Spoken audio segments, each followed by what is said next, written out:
don't want to die with a dick on my face.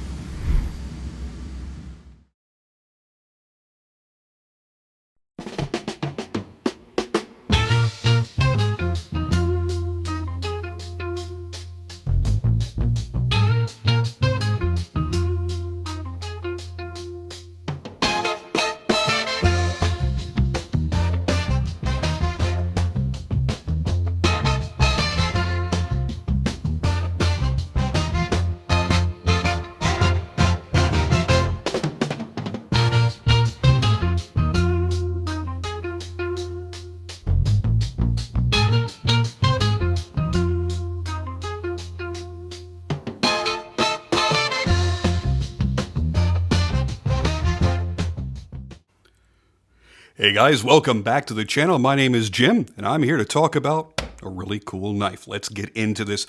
Before we get too deep into this knife, I want to give a big thank you to Clay over at eKnives.com for sending this in. I shot him a message and said, hey, I've seen images of the LUDT Gen 3 and it really piques my interest.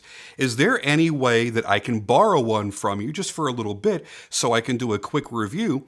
And as soon as he saw the message, he jumped right back and said, absolutely, man, which one do you want? I got a couple colors here available. And he let me choose the color that I have in here, which is the blue. I don't know why I'm acting like that's a surprise. I just rolled in my photography, the photo montage, so you already know what this is. So anyway, he was really, really cool to do that. Shipped it out on his dime. I didn't even have to pay for the shipping to ship it up here, and I really do appreciate that. That was super awesome of him.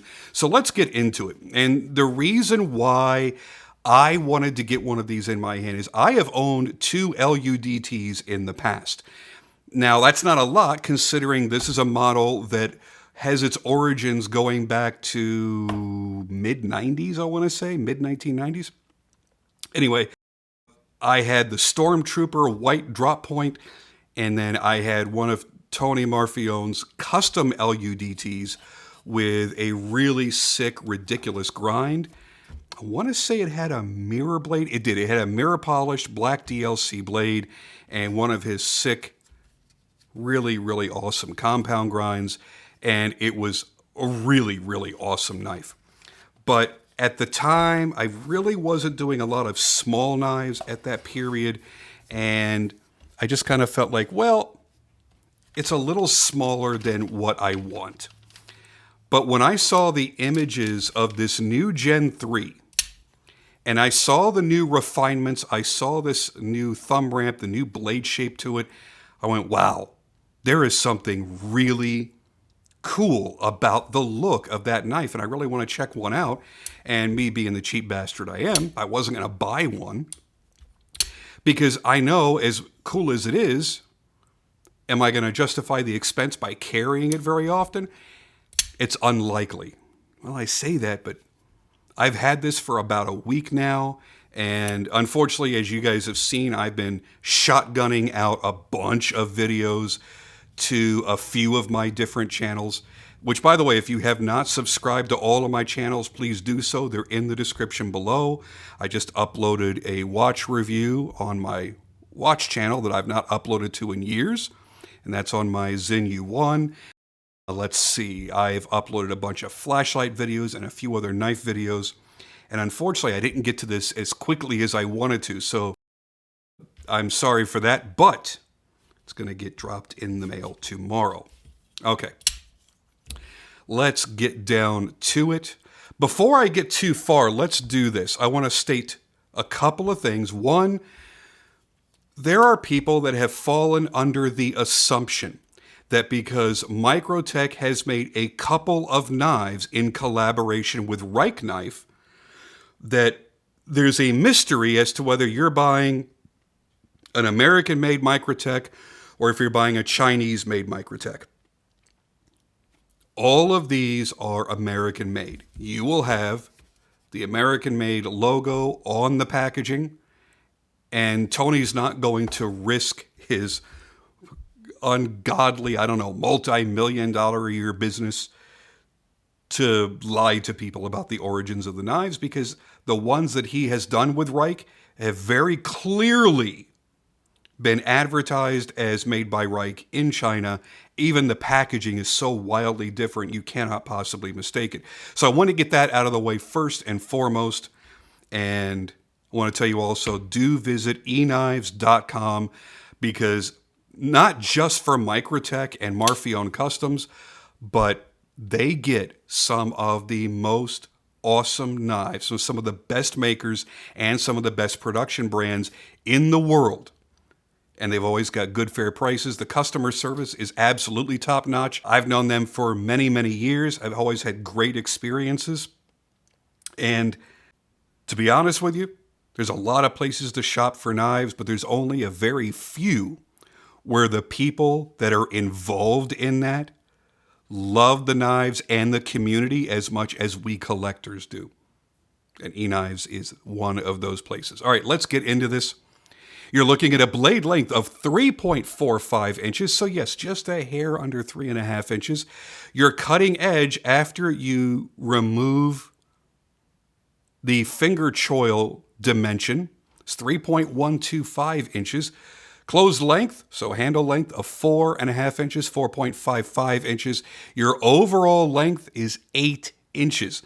Now, what's funny about that is typically when you have an overall length of 8 inches in a folder, you're gonna have a full 3.5 inch blade, maybe even just a tiny tick more. But the way that these are proportioned, the blade is just a little bit smaller. Now, as you can see right here, it looks like the tip of the blade goes all the way to the end. It actually doesn't. What you've got is a backspacer that's coming up and around, and it's coming up close to the end of the backspacer. And my camera is not going to focus. There we go. So it just looks that way, but it's not all the way out there. And by the way, if you have any concerns, nope. You would have to jam your finger in there to ever hit the tip of that blade. So no issues with that whatsoever. One of the things that I really love about this model is that really aggressive looking fuller groove going down the top side of the blade, the top edge of the blade closest to the spine. It does have a crowned spine, so this is actually a very comfortable knife to hold. And when it's closed, you don't have any sharp edge over here to have to worry about. And the LUDT is unfortunately one of those Microtechs that has a billboard written across it. And that is always kind of a shame. And while, yes, you could pay a knife modder somewhere to just very simply grind off the black PVD off of here, I think they actually call it DLC. I'm going to go with PVD because it may be a DLC process, but I think it's black oxide. I don't believe it's actual DLC. Anyway, not entirely certain how Microtech does that. Anyway, so yes, you could remove that and not see it. And maybe, especially like with a hand rub, because you probably have to go a little bit deep. I don't think that laser is going very deep. It's only having to etch the very surface, so it's probably not that deep. Yes, you could do that, but for me, I like the look of the black against the blue a lot. And the black also helps to match with the 3M traction tape inlays that are inside of the frame. So I like the look of the black and the horizontal satin they have on there, along with the blue. I think together as that package, it looks great. So yeah, I do wish it didn't have the big billboard. And that's a complaint that's been going on for years and years and years and years with specific models that Microtech makes. Some are fairly clean. Some of them, you can read the print from a mile away. For most people, it's not generally a deal breaker, though. The steel being used on here is Microtech's exclusive M390 MK, which is almost identical to regular old M390. There's not much of a difference, but it is a proprietary recipe made specifically for Microtech. Your blade thickness on this is 133 thousandths of an inch thick. This is the Tanto version.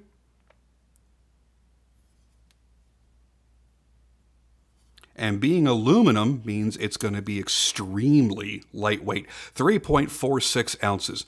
Now, one thing that I found very, very interesting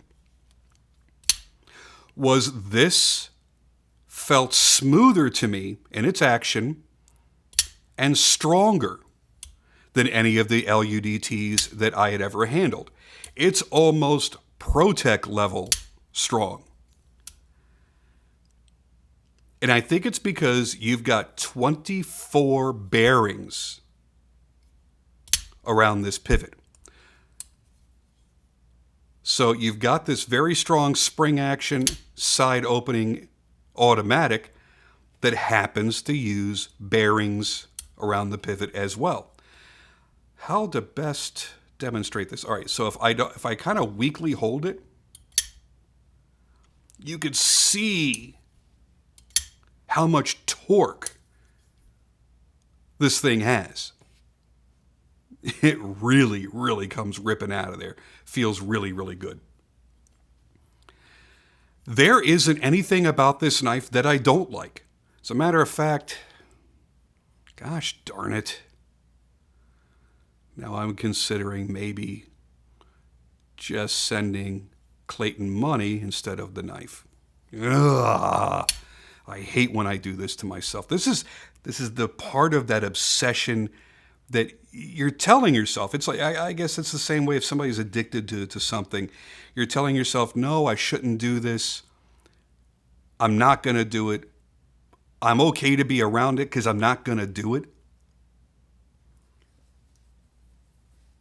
And then all of a sudden, that nagging in the back of your mind going, you really do like this thing. You won't stop flipping it open. You won't stop playing with it.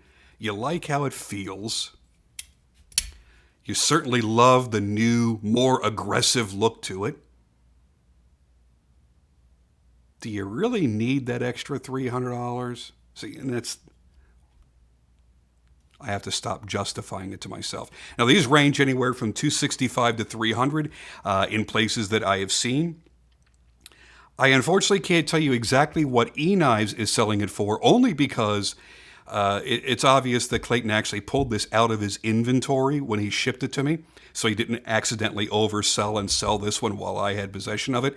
Because I went on their website to double check a few things, and I couldn't find the LUDTs on their website, which means they're showing out of stock.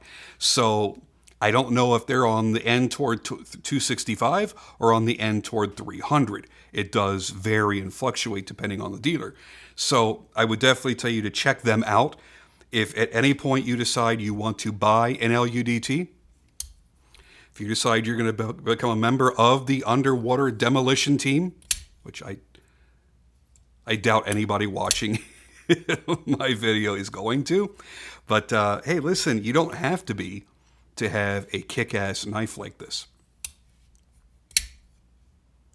One of the nice things is Microtech really hasn't fucked with the price all that much. I could very easily see over the years the price climbing on these, especially when they've taken time, gone back to the drawing board and revised it and updated it and upgraded it. Especially at being after 2020. So many things went way up in cost in 2020. So I guarantee you he's paying more for aluminum than he did before 2020. I don't know if he's paying more for this steel because Bowler is making it specifically only for Microtech. So maybe that comes along with a nice price break. I have no way of knowing. Anything that they're not manufacturing in-house is going to cost them more. And the raw materials for the things they're making in-house. Because they make all of their own hardware. They're making all of their own frames, obviously, so they're paying for the aluminum. So to know that production costs have most certainly gone up since then, the price is still wonderfully agreeable. Now, were they 20, 30, 40 bucks less expensive 4 years ago? And I don't remember that. It's a possibility. But I don't see $300 being far from where they used to be priced at. So kudos to Tony for that. I think that's great. And if you're looking for a small, compact-sized tactical style side opening automatic that feels like it's as solid as a rock. The LUDT has always been that knife, except now you've got a more aggressive look, new design cues that are built into it. You have a slightly raised backspacer, which I feel that this is new as well. I'd have to go back and look at my pictures of my old LUDTs to remember that. I do like the new inlays because dating back to, I think the first knife I ever had from Tony it was a Morpheone custom. It was the DOC that had this inlay. Oh no, I'm sorry. It was the Microtech factory DOC. And it really was more like grip tape, almost like skateboard tape. This is softer. It feels rubberized. Now, you do have that very textured feeling. I honestly wish, okay, I don't want to say this too loud because Tony's done it and it was a tragic, tragic thing. I don't want to say, I wish Microtech, I wish Tony would make guns because that would be an amazing grip texture on a pistol grip. But no, we don't want to encourage Tony to make guns again, ever. Anyway, that's just me poking fun at Tony. He's got a good sense of humor. Everybody chill out. Nobody needs to white knight for him and come to his defense. He's a big boy. Anyway, that's all I've got to say on this very clearly because now I'm just rambling. So thank you again to eKnives.com for being so awesome and letting me borrow a brand spanking new knife, trusting me with it and trusting I wasn't going to do anything stupid with it. You guys rock. Absolutely love you guys. Thank you so much.